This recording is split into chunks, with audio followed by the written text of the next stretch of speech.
Alors j'en profite pour faire une petite vidéo pour simplement faire un genre de petite annonce parce que j'ai maintenant tout un lot de platines d'évaluation, de plaques de toutes sortes dont je me sers plus et que je vais revendre à ceux qui voudront, au moins à moitié prix, hein, ce n'est que ça.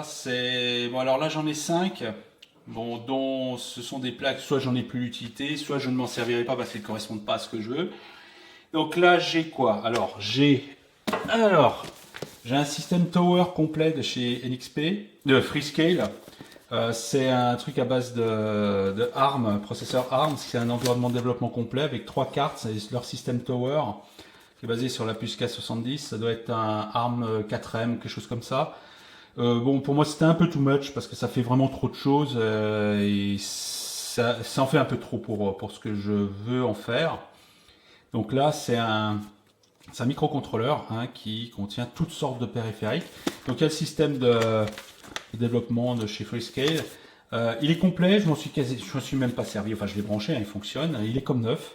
Donc celui-là, voilà, je m'en sépare parce que je m'en sers pas. Je m'en servirai pas parce qu'il correspond pas à ce que je veux faire. Euh, j'ai un truc d'évaluation sur les petits FPGA de chez Lattice, qui sont les ICE40, ICE40. Ici, c'est la plaque d'évaluation bon, qui permettent de faire des petits montages avec des FPGA de petite taille.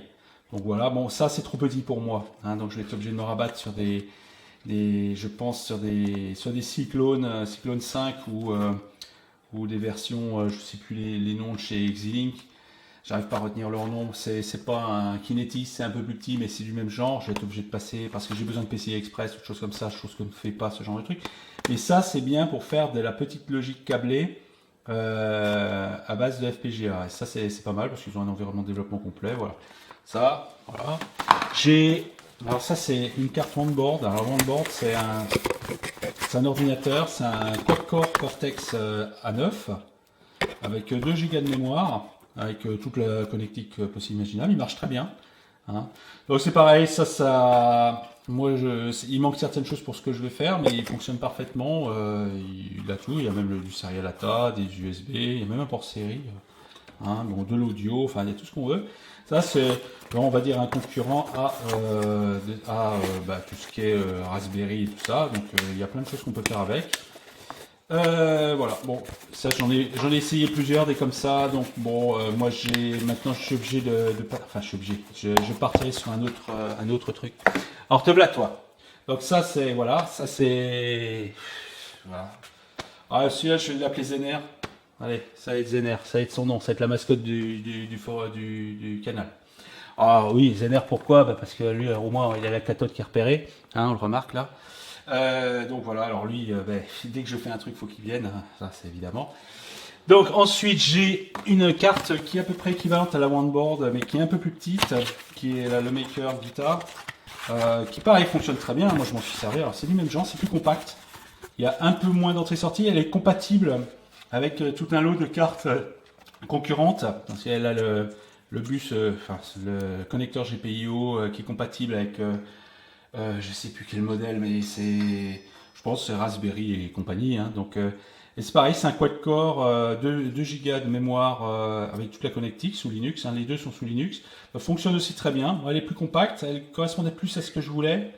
Mais bon, je vais aller sur une autre solution, pareil, parce que j'ai besoin de PCI Express et de cartes externes particulières. Donc, mais ça, j'ai fait pas mal de choses avec, c'était pas mal. Ça a été aussi la carte que j'ai utilisée avant de passer sur le PIC 32 pour le bureau. Parce que j'ai failli prendre ça comme base de travail pour faire du Modbus et des automates. Mais bon, avec le microcontrôleur, c'était plus pratique finalement. Et ça coûtait moins cher. Mais ça, c'est une carte qui marche très bien aussi, qui est donc avec sa carte son base et sa petite carte fournie. Et mon kit de développement PIC 32, bon j'en ai plus besoin. Alors celui-là c'est avec le PIC 32 MZ. EC, Embedded Connectivity, donc avec la Crypto Engine, donc il y a tout dedans avec hein, le port Ethernet, tous les trucs. Donc c'est avec ça que je suis parti pour commencer les cartes que j'ai fait au bureau. Donc ça, c'est pareil, c'est un truc voilà que j'en ai plus besoin, hein, maintenant. Donc c'est un kit, bon, ça permet de faire plein de choses et de faire vraiment la main avant de faire son propre truc. Et bon après on prend les bouts qui nous intéressent là-dedans et puis on part de là pour faire son propre machin. Voilà, donc j'ai ces cartes à fournir. Alors après, je sais plus, bon, je les vends à peu près moitié prix. Je mettrai une liste en dessous par rapport au prix où je les ai payés. À peu près, pour les 5, il y en a à peu près pour 200 euros au prix où je vends le lot, quoi.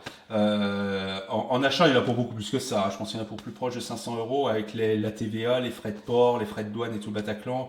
Ce genre de trucs, par exemple, ça m'a coûté une fortune en frais de port. Mais là, bon, moi, je m'en débarrasse parce que j'en ai plus utilité ou je ne m'en servirai pas.